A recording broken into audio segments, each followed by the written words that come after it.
Polar Express. Written and illustrated by Chris Van Allsburg.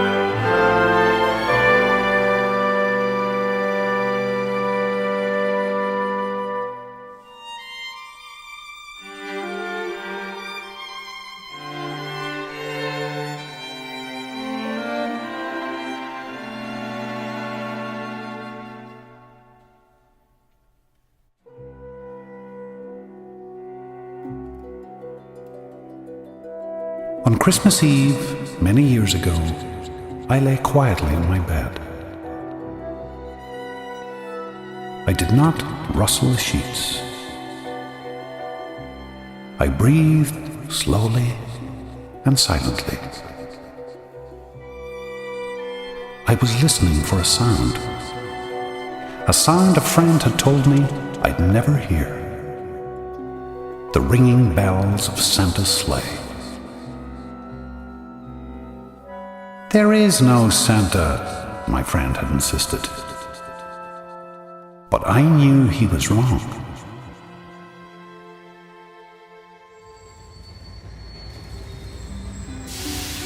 Late that night, I did hear sounds, though not of ringing bells. From outside came the sounds of hissing steam and squeaking metal. I looked through my window and saw a train standing perfectly still in front of my house.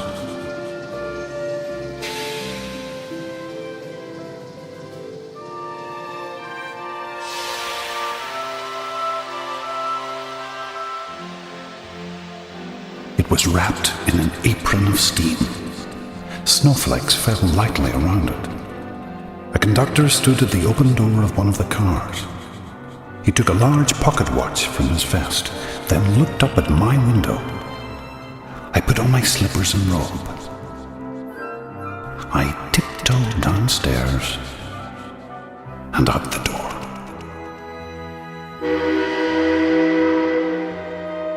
"All aboard!" the conductor cried out. I ran up to him. "Well?" he said.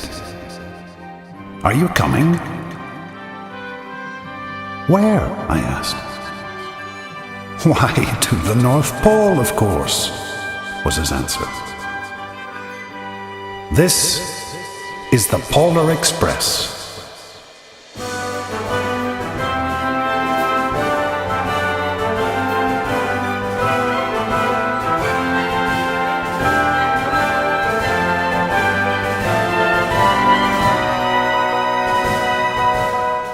I took his outstretched hand, and he pulled me aboard.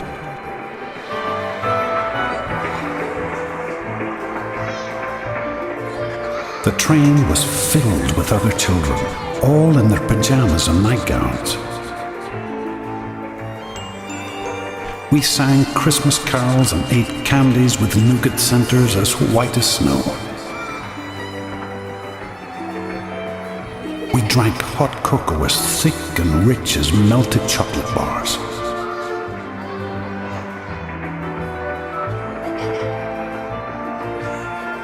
Outside, the lights of towns and villages flickered in the distance as the Polar Express raced northward.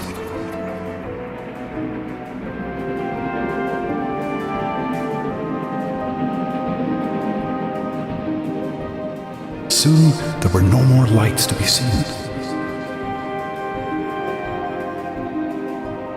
We traveled through cold, dark forests, where lean wolves roamed, and white-tailed rabbits hid from our train as it thundered through the quiet wilderness.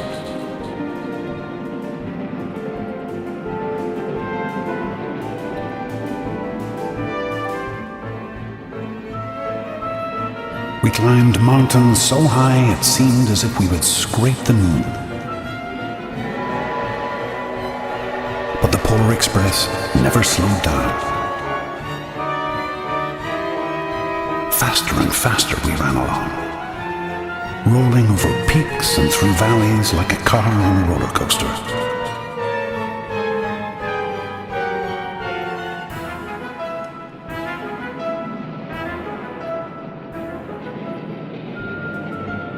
The mountains turned into hills, the hills to snow-covered plains. We crossed a barren desert of ice, the great polar ice cap. Lights appeared in the distance. They looked like the lights of a strange ocean liner sailing on a frozen sea. "There," said the conductor, "is the North Pole."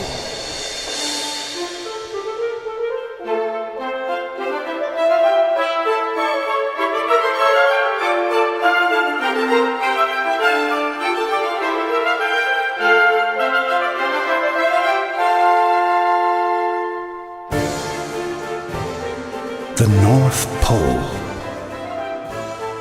It was a huge city standing alone at the top of the world, filled with factories where every Christmas toy was made.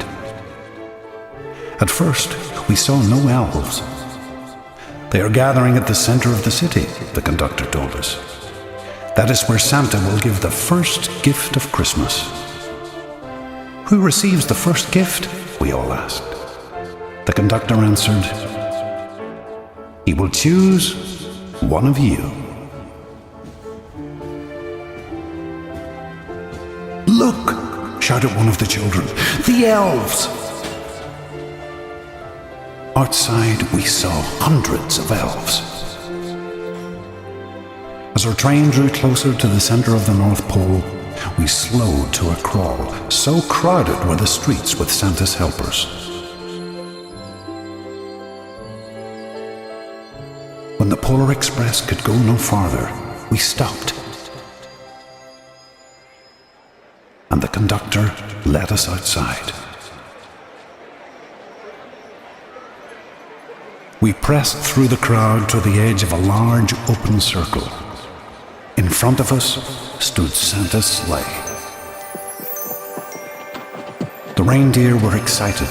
They pranced and paced, ringing the silver sleigh bells that hung from their harnesses. It was a magical sound, like nothing I'd ever heard. Across the circle, the elves moved apart, and Santa Claus appeared. The elves cheered wildly.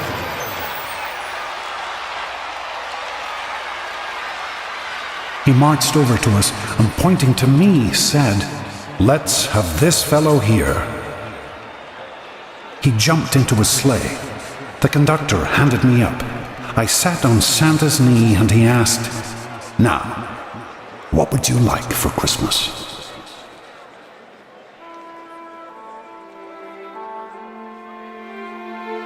I knew that I could have any gift I could imagine. But the thing I wanted most for Christmas was not inside Santa's giant bag. What I wanted more than anything was one silver bell from Santa's sleigh. When I asked, Santa smiled.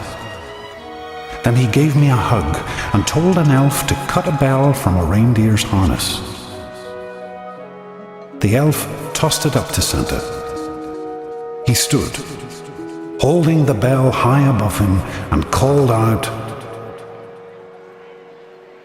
"The first gift of Christmas!"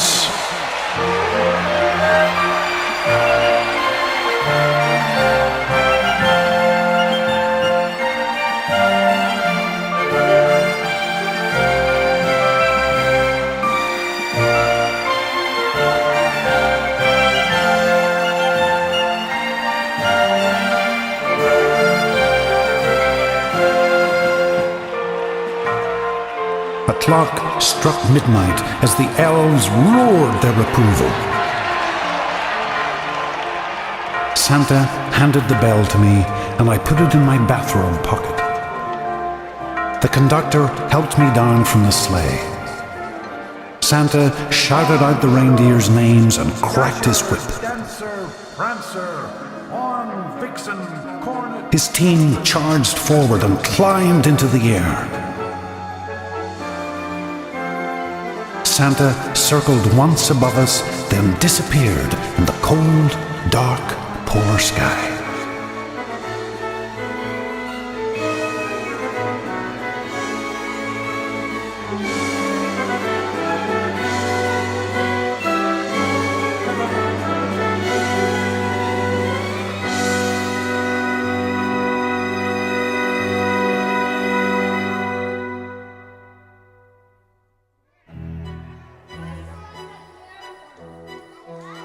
As soon as we were back inside the Polar Express, the other children asked to see the bell. I reached into my pocket, but the only thing I felt was a hole. I had lost the silver bell from Santa Claus's sleigh.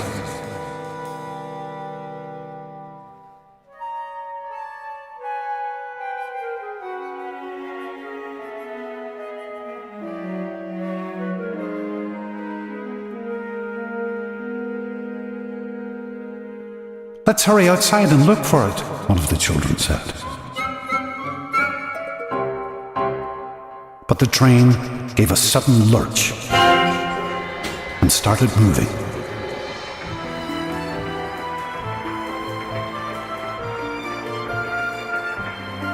We were on our way home.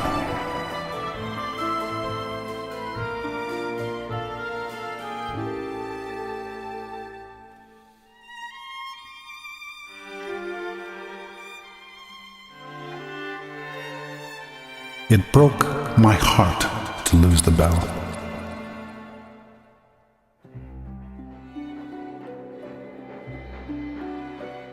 When the train reached my house, I sadly left the other children. I stood at my doorway and waved goodbye. The conductor said something from the moving train, but I couldn't hear him. "What?" I yelled out. He cupped his hands around his mouth. Merry Christmas, he shouted. The Polar Express let out a loud blast from its whistle and sped away.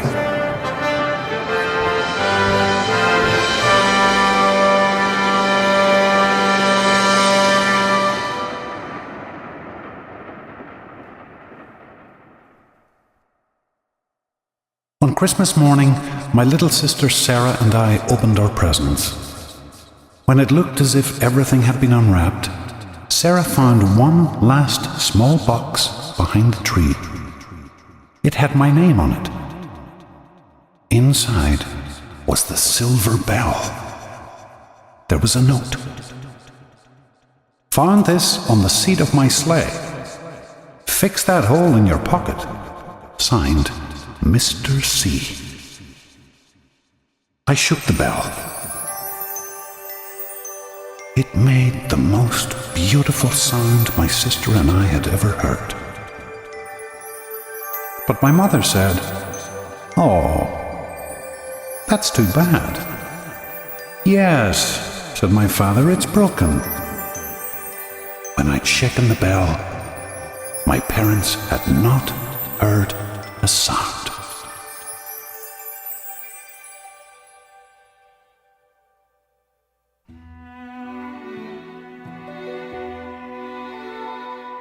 At one time, most of my friends could hear the bell.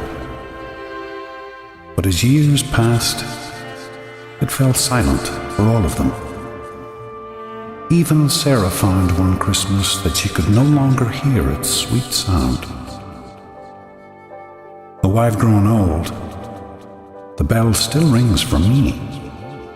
as it does for all who truly believe.